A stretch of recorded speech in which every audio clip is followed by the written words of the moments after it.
Hello friend, welcome to my channel Mavika Shukla DElEd study. I hope आप सभी अच्छे होंगे। मेरे चैनल पर डीएलएड फर्स्ट सेमेस्टर और सेकेंड सेमेस्टर के सभी सब्जेक्टों की वीडियो मिलती हैं। फर्स्ट सेमेस्टर के सभी सब्जेक्टों की वीडियो प्लेलिस्ट में मैंने प्लेलिस्ट बना दी है, जो कि आप लोगों को अरेंज वे में मिल जाएगी। और सेकेंड सेमेस्टर की मैथ की जो भी मैंने क्लास ली हैं उनकी भी मैंने प्लेलिस्ट बना दी है, और जो भी आगे जिन भी सब्जेक्टों की मैं क्लास लूँगी, जो भी आप लोगों के साथ मैं सेकेंड सेमेस्टर का जो भी सिलेबस डिस्कस करूँगी, उन सब की भी मैं प्लेलिस्ट बना दूँगी। आप लोगों को वो मेरे चैनल पे मिल जाएगी। मेरे टेलीग्राम चैनल मैंने लिंक दे रखी है, आप उससे जाकर उससे भी जुड़ जाएं। और जीमेल आईडी है, वो भी मैंने आप लोगों को शेयर किए। जो भी वीडियो से या जो भी क्वेश्चन से जुड़े हुए डाउट हों, वो आप लोग मेल कर सकते हैं मुझे, तो मैं उन पर डिस्कस करूँगी। और आप लोगों को मेरे चैनल की वीडियो अच्छी लगे और उनसे थोड़ी भी हेल्प होती है तो प्लीज़ मेरे चैनल को लाइक करें, सब्सक्राइब करें, कमेंट करें और शेयर करें, ताकि अपने जो भी कॉलेज ग्रुप हैं उनमें से मैं शेयर करें, ताकि और भी बच्चों की हेल्प हो सके। तो चलिए देखते हैं आज की क्लास। हेलो फ्रेंड, तो देखते हैं आज विज्ञान का फर्स्ट लेसन। और उसमें क्या है, फर्स्ट लेसन में हम देखेंगे पृथ्वी और आकाश। पृथ्वी की कैसे उत्पत्ति हुई और आकाश में सौरमंडल किसे कहते हैं देखेंगे। कुछ इसके पॉइंट होंगे। जो पहला है सौर परिवार, दूसरा है तारामंडल एवं आकाशीय पिंड, थर्ड है पॉइंट छाया एवं ग्रहण, 4 पॉइंट है पृथ्वी पर जीवन की उत्पत्ति, और इसमें 5 पॉइंट है अन्य ग्रहों पर जीवन की संभावना, 6 पॉइंट है भारत व विश्व के अन्य देशों के प्रमुख अंतरिक्ष अभियान। ये इसके कुछ पॉइंट हैं जो हम देखेंगे। तो चलिए पहला पॉइंट देखते हैं इसका, पृथ्वी पर जीवन की उत्पत्ति एवं सौरमंडल। तो हम पृथ्वी में इसमें जो है डेफिनेशन दी हुई है, ये है तो सही, लेकिन ये थोड़ी टफ है, तो मैं आप लोगों को अपने पास से जो डेफिनेशन लिखा रही हूँ आप वो लिख लीजिएगा। क्या है, एक विशाल पिंड बहुत तीव्र गति से, जो पृथ्वी थी, पृथ्वी की उत्पत्ति कैसे हुई, एक विशाल पिंड बहुत तीव्र गति से अंतरिक्ष में घूम रहा था। एक ग्रहनुमा एक गोला बहुत ही तीव्र गति से अंतरिक्ष में घूम रहा था। ये पिंड किसी दूसरे पिंड से, जो गोला था वो किसी दूसरे पिंड से टकराया। इस पिंड के सारे टुकड़े हो गए, वो भिन्न भिन्न टुकड़े हुए, उनसे ग्रहों का निर्माण हुआ। किसका? ग्रहों का निर्माण हुआ। वे ग्रह कौन कौन से बन गए? वे ग्रह सूर्य, पृथ्वी, चंद्रमा आदि ग्रह बन गए। जो पिंडों के टुकड़े थे वे ग्रह बन गए। पृथ्वी अपनी उत्पत्ति के समय, जब पृथ्वी की उत्पत्ति हुई, जब एक गोला बहुत तीव्र गति से घूमता है, जैसे कोई भी चीज़ है उसे तीव्र गति से घुमाया, घर्षण बल हो जाता है, तो वो एक गोला जो था वो तीव्र गति से घूम रहा था, वह किसी एक दूसरे अन्य पिंड से अंतरिक्ष में टकराया, तो उसके कई सारे भिन्न भिन्न खंड हो गए।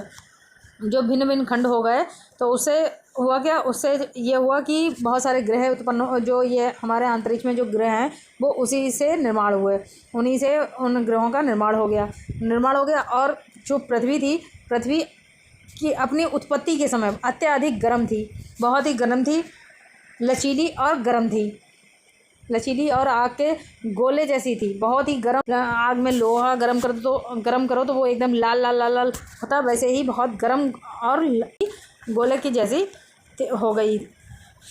धीरे धीरे करोड़ों वर्ष में यह धीरे धीरे ठंडी हुई, और उसकी पूरी परत ठोस, जब वह जो है वह धीरे धीरे ठंडी हुई, जो लचीलापन था उसका ख़त्म हो गया, वह एक ठोस धीरे धीरे ठोस बन गई। इस कठोर परत जो उसकी कठोर परत थी, उस परत को ही पृथ्वी धरातल कहते हैं, पृथ्वी या धरातल कहते हैं। आज से लगभग 30 या 60 करोड़ वर्ष पहले महासागरों और वायुमंडल में अनुकूल गैस, वाष्प, खनिज, लवण, जैव रसायन आदि होंगे, तभी महासागरों में जीवों के विकास के प्रथम कड़ी अमीबा है। अमीबा नाम से विकसित हुई है, जो आज से 30 या 60 करोड़ वर्ष पहले महासागरों में, ऐसा हम मान सकते हैं कि महासागरों में वायुमंडल में अनुकूल गैस, वाष्प, खनिज, लवण और जैविक रसायनों आदि होंगे, तभी महासागरों में जीवों के विकास के लिए, जीवों के विकास के लिए, मतलब जीव जो है महासागर में तभी रह पाते हैं क्योंकि उनके विकास के लिए प्रथम कड़ी जो होती है, जो अमीबा है, जो उनके प्रथम कड़ी है होती है उनके विकास की, वो है अमीबा। अमीबा के नाम से ये विकसित हुई। अमीबा एक कोशिका जीव है। ये एक कोशिका, अमीबा जो है एक कोशिका जीव है। ये हम पृथ्वी की डेफिनेशन लिख लेंगे कि पृथ्वी कैसे उत्पन्न हुई। पृथ्वी एक विशाल पिंड के एक बहुत ही विशाल पिंड तीव्र गति से अंतरिक्ष में घूम रहा था। यह पिंड किसी दूसरे पिंड से टकराया और इसके भिन्न भिन्न टुकड़े हो गए। वे टुकड़े, उन टुकड़ों से ग्रहों का निर्माण हुआ, जैसे सूर्य, पृथ्वी, मंगल आदि ग्रह उत्पन्न हुए। आदि ग्रह, पिंड के टुकड़े से आदि ग्रह बने। और जब पृथ्वी की उत्पत्ति हुई, जब वह बहुत ही तीव्र गति से वह पिंड घूम रहा था, एकदम से वो टकराया, तो जो पृथ्वी थी उसकी अपनी उत्पत्ति के समय वो बहुत ही गर्म और लचीली और आग के गोले जैसी हो थी। धीरे धीरे करोड़ों वर्षों में और ठंडी हुई और उसकी ऊपरी परत जो उसकी धीरे धीरे ठंडी हुई और जो उसकी ऊपरी परत थी पृथ्वी की, वो ठोस बनती गई। इसी ठोस परत को पृथ्वी का धरातल कहते हैं। चलिए अब इसमें देख लेते हैं डेफिनेशन थोड़ी। इसमें देखिए, इसमें है पृथ्वी पर जीवन के आरंभ को लेकर दो प्रमुख विचारधाराएं, दो मत हैं। किसके हैं? वैज्ञानिकों के। पहली है वैज्ञानिक की, जो वैज्ञानिक लोग कहते हैं। दूसरी है धर्म की, जो धार्मिक रूप से है। विज्ञान ने जीवन के प्रारंभ के क्रम विकास की यत्रवत् प्रक्रिया के रूप में ही स्वरूप में स्वीकार किया, जबकि धर्म एक अचानक घटित अलौकिक घटना को जीवन की उत्पत्ति का श्रेय देता है। जैसे कि धर्म में जो हमने आप लोगों को डेफिनेशन समझाई है इससे पहले कि एक गोला था, वह बहुत तेज़ी से तीव्र से अंतरिक्ष में घूम रहा था और एक गोले से टकराया। तो जो है यह एक धार्मिक अचानक में घटित अलौकिक घटना को जीवन की उत्पत्ति का श्रेय देता है। ये देखते हैं आगे। अमेरिका के जीव वैज्ञानिक, एक वैज्ञानिक थे अमेरिका के, जो स्टैनल लायर्ड मिलर ने इस खोज को एक नई निश्चित दिशा दी। मिलर ने एक बहुत ही आसान प्रयोग के तहत हाइड्रोजन, मीथेन, अमोनियम तथा जल वाष्प का मिश्रण तैयार कर उस जीवाणु रहित ने एक मिश्रण तैयार किया। उसमें क्या क्या मिलाया? हाइड्रोजन मिलाया, मीथेन मिलाया, अमोनिया मिलाया तथा जल और वाष्प का मिश्रण तैयार किया। उसे जीवाणु रहित गैस के एक कंटेनर से, मतलब एक जीवाणु रहित एक गैस के कंटेनर से निकाला, गुजरने का मौका दिया, मतलब निकलने का मौका दिया। इस बीच इन गैसों के विद्युत, मतलब इलेक्ट्रिसिटी ऊर्जा दी गई। उनकी यह कल्पना जीवन के प्रारंभ के वक्त मौजूदा वातावरण पर आधारित थी। नतीजा चमत्कारी निकला था। मिश्रण द्रव्य में भूरे रंग का हो गया तथा उसमें अमीनो एसिड पाया गया, जो प्रोटीन के मल निर्माण तत्व होता है और प्रोटीन जीवन का प्रमुख तत्व है। बाद में जैसे उन्होंने एक प्रयोग किया, उसमें उन्हें चमत्कारी नतीजा निकला। ठीक है, मिश्रण द्रव्य भूरे रंग का हो गया, उसे उसमें अमीनो एसिड पाया गया, जो प्रोटीन के मूल निर्माण तत्वों होते हैं, जिसमें मूल तत्व होते हैं। और प्रोटीन जीवन को बहुत ही महत्वपूर्ण हिस्सा है, प्रमुख महत्व है प्रोटीन का हमारे जीवन में, हमारे शरीर के लिए बहुत ही महत्व है। न्यूक्लिक एसिड भी इसी तरह पाया गया। यही एसिड आनुवांशिकता सूचनाएं एकत्र कर उसमें रूपांतरण का काम करता है। चलिए अगली डेफिनेशन देखते हैं। देखते हैं सौर मंडल। सौरमंडल किसे कहते हैं, आइए समझते हैं। सौरमंडल डालेंगे, फिर ब्रह्मांड, क्या डालेंगे, ब्रह्मांड। ब्रह्मांड में देखते हैं, आइए समझते हैं। सूर्य ग्रहों तथा उल्का पिंडों सौरमंडल। सौरमंडल का ब्रह्मांड संपूर्ण समय, ब्रह्मांड में सौरमंडल, ग्रह, चंद्रमा, तारे, आकाश गंगाएं और अंतरिक्ष शामिल हैं। ब्रह्मांड का आकार अज्ञात है। ब्रह्मांड का आकार मतलब ब्रह्मांड का आकार कितना है, क्या है, ये अज्ञात है। आज तक कोई पता ही नहीं लगा पाया कि ब्रह्मांड कितना बड़ा है, कहाँ कहाँ फैला है, इसका ये एक अज्ञात है। चलिए अब सौरमंडल देखते हैं। सौरमंडल में सूर्य तथा वे पिंड जो सूर्य की परिक्रमा करते हैं और गुरुत्वाकर्षण बल द्वारा सूर्य की परिक्रमा करते हैं, वे सौर परिवार अथवा सौरमंडल कहलाते हैं। ये इसमें नहीं है, आप जो मैं बोल रही हूँ आप लोग वही लिखिएगा। सौर परिवार या सौरमंडल कहलाते हैं। और सौरमंडल का प्रमुख ग्रह सूर्य है। इस वजह से इसे सौरमंडल कहा जाता है। सूर्य के सभी ग्रह बुध, शुक्र, पृथ्वी, मंगल, बृहस्पति, शनि, यूरेनस तथा नेपच्यून बड़ी संख्या में लघु ग्रह जिन्हें क्षुद्र ग्रह भी कहते हैं। ये बड़ी संख्या में बहुत से सौरमंडल में बहुत सारे छोटे छोटे बड़े बड़े बहुत सारे ग्रह हैं जिसमें क्षुद्र ग्रह भी शामिल होते हैं, उन्हें क्षुद्र ग्रह भी कहते हैं।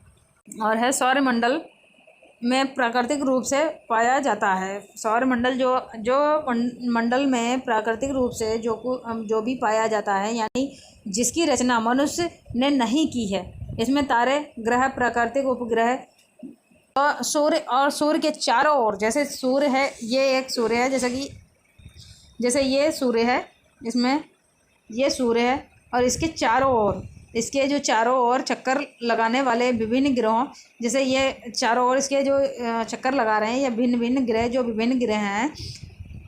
और जो संग में जो ये ग्रहों के संग में जो और छोटे छोटे उल्काओं तथा आकाशीय पिंडों के ग्रह समूह को ही सौरमंडल कहते हैं। इसे जो ये जो घूम रहे हैं, ये आकाशीय उल्कापिंड और आकाशीय पिंड जो ये घूमते हैं समूह में, इन्हें ही सौरमंडल, इन्हीं के जो समूह होता है उन्हें सौरमंडल या सौर परिवार कहते हैं। सूर्य अपने जो ये सूर्य होता है, ये इन सब ग्रहों और ये उल्काओं और आकाशीय पिंडों का अपने परिवार का मुखिया होता है। सारे ये बीच में होता है सूर्य, और सारे ग्रह जो हैं इस सूर्य के चारों ओर परिक्रमा करते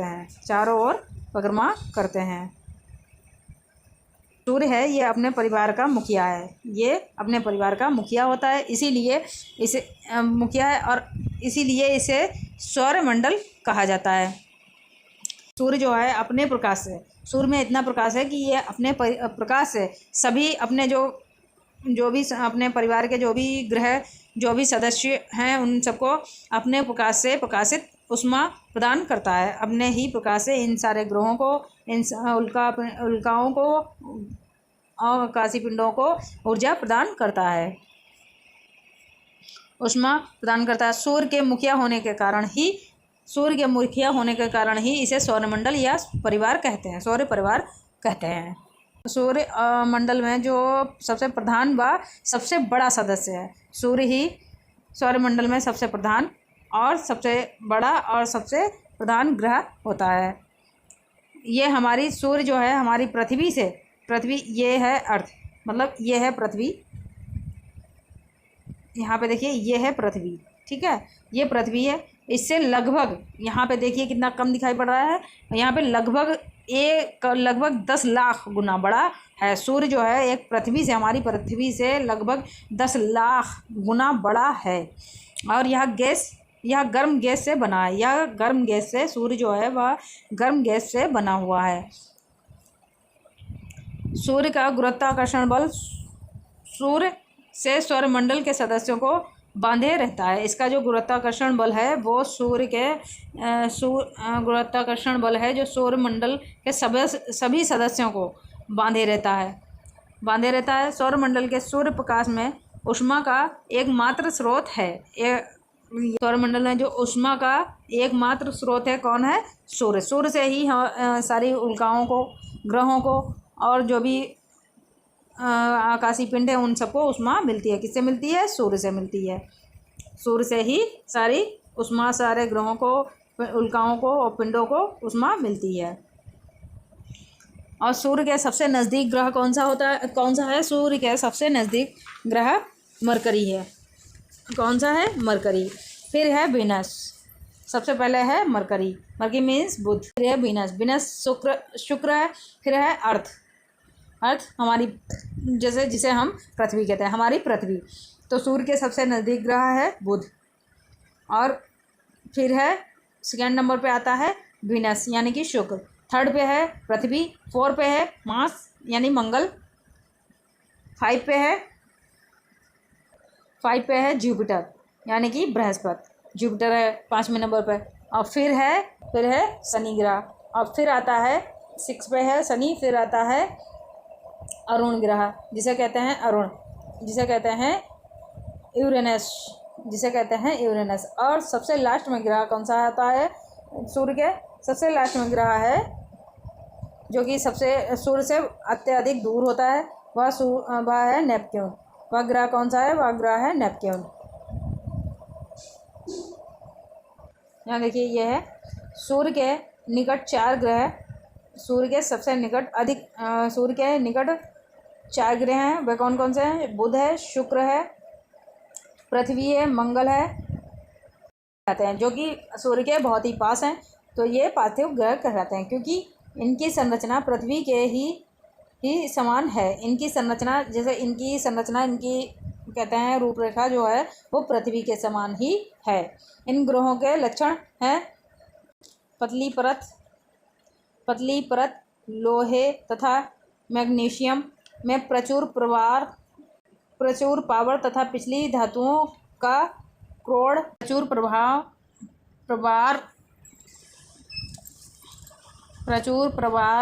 तथा भार तथा पिछली धातुओं का क्रोड़। इन ग्रहों के उपग्रह कम होते हैं। इन ग्रहों के उपग्रह होते हैं, वे कम इन ग्रहों के उपग्रह कम होते हैं। जैसे पृथ्वी का उपग्रह है चंद्रमा। अब आइए अगला देखते हैं, मंगल का देखते हैं। मंगल ग्रह की कक्षा के बराबर के ग्रह बृहस्पति, शनि, ये सभी बृहस्पति की भांति गैसीय ग्रह हैं। सूर्य इन सारे ग्रहों से बहुत बड़ा है। नेपच्यून सूर्य के बहुत दूर है। सबसे दूरी पर अगर कोई ग्रह है तो वो कौन सा है?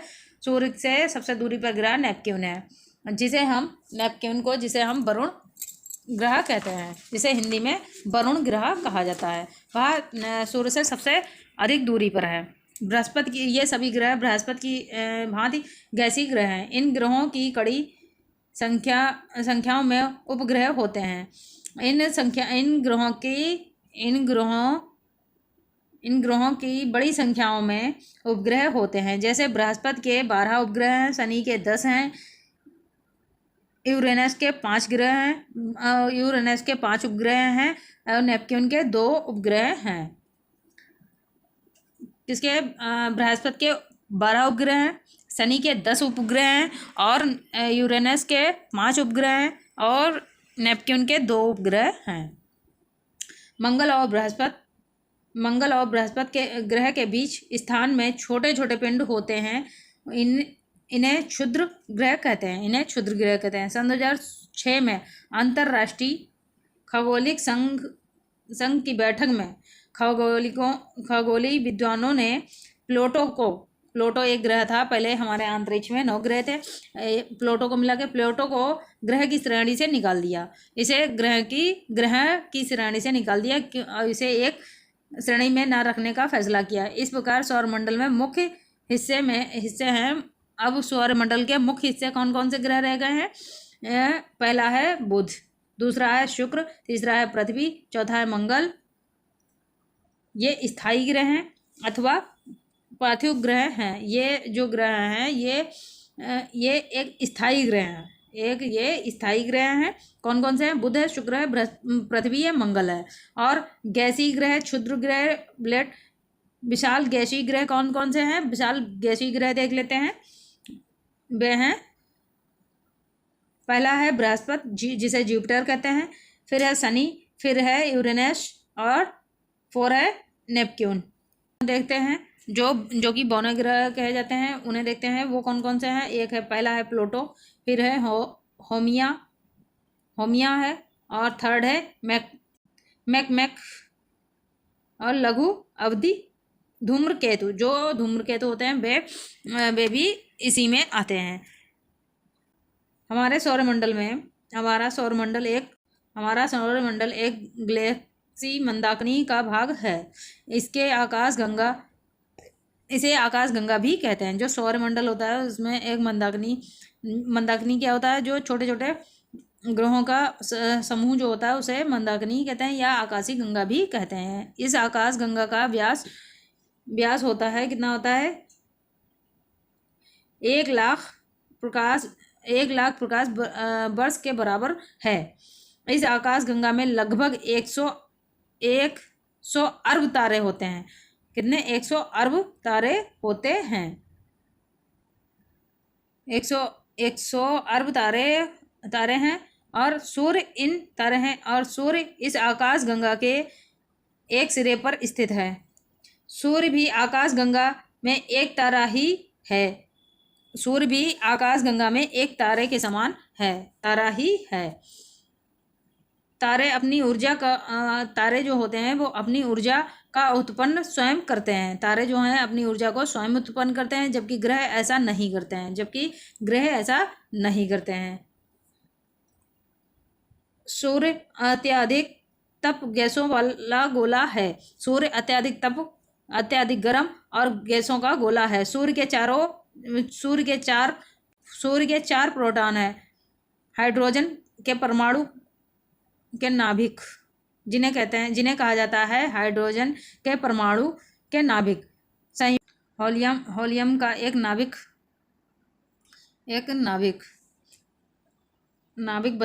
बनाते हैं। होलियम के नाभिक का द्रव्य और प्रोटीन के संयोजित द्रव्यमान से कुछ कम होता है, अतः इस प्रक्रम में द्रव्यमान का क्षय होता है।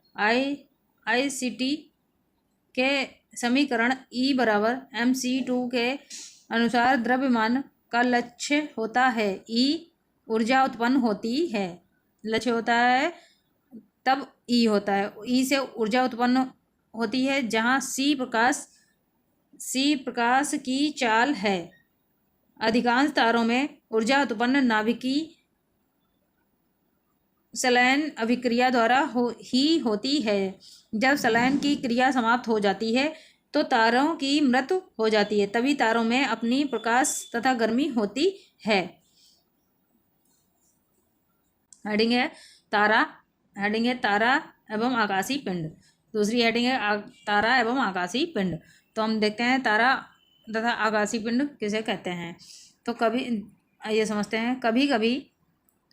कभी कभी आकाश में प्रकाश की एक लकीर सी होती है जो थोड़ी देर में लुप्त हो जाती है। यह सभी आकाशीय पिंड होते हैं। जैसे कभी कभी आकाश में हम देखते हैं छोटे छोटे तारों की एक लकीर सी दिखाई पड़ती है और वो थोड़ी देर में लुप्त हो जाती है, दिखाई नहीं देती है, उन्हें ही आकाशीय पिंड कहा जाता है। रात में जब हम आकाश को देखते हैं तो हमें आंशिक तारे दिखाई देते हैं। ये तारे हमसे बहुत दूर होते हैं। कुछ तारों की इतनी दूरी होती है कि उनका प्रकाश हम तक पहुंच ही नहीं पाता है। कुछ तारों का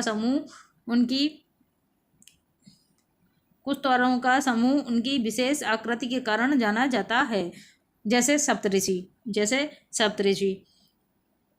मंडल। इसमें 7 तारे हमेशा एक विशेष संरचना में दिखाई देते हैं। 5 तारे जो होते हैं वो मिलकर W आकार के बनते हैं। कैसे? W आकार के बनते आकार के लगते हैं। इस आकृति को कॉस्पिया कहते हैं। इसी प्रकार ओरियन भी अपनी विशेष आकृति के कारण पहचाना जाता है। आइए ये आकृति देखते हैं। जैसे ये जो हैं सप्तऋषि होते हैं, ऐसे ये तारे जो हैं वो सप्तऋषि या सप्तऋषि के हिसाब, ये इनकी आकृति है। ये ओरियन है, ये जो हैं ये सप्तऋषि हैं। इनकी आकृति ऐसे बनी हुई होती है। जब हम आकाश में देखते हैं तो ऐसी आकृति बनी हुई होती है। अब देखते हैं, पृथ्वी अपनी धुरी पर घूमती है। ध्रुव तारा पृथ्वी अपनी धुरी पर घूमती है। ध्रुव तारा पृथ्वी की घूर्णन अक्ष पर है, इसलिए ध्रुव तारा स्थित प्रतीत होता है। अन्य सभी तारे की स्थिति बदलती रहती है। अन्य सभी तारों की स्थिति बदलती रहती है। चलिए फ्रेंड, आज की वीडियो में हम इतना ही सिलेबस देखते हैं। इसके आगे कल की वीडियो में देखेंगे, नेक्स्ट वीडियो में देखेंगे। तो चलिए, आप लोगों को अगर मेरे चैनल की वीडियो से थोड़ी भी हेल्प होती है तो प्लीज़ मेरे चैनल को लाइक करें, सब्सक्राइब करें, कमेंट करें और अपने जो भी कॉलेज ग्रुप हैं और जो भी आपके DLED के जो भी स्टूडेंट आपके फ्रेंड हो उनको शेयर करें, ताकि उनकी भी हेल्प हो सके। और आप लोग उनकी हेल्प करेंगे तो आपकी भी हेल्प होगी। चलिए, तो आज की वीडियो में इतना ही। Bye, take care, bye bye.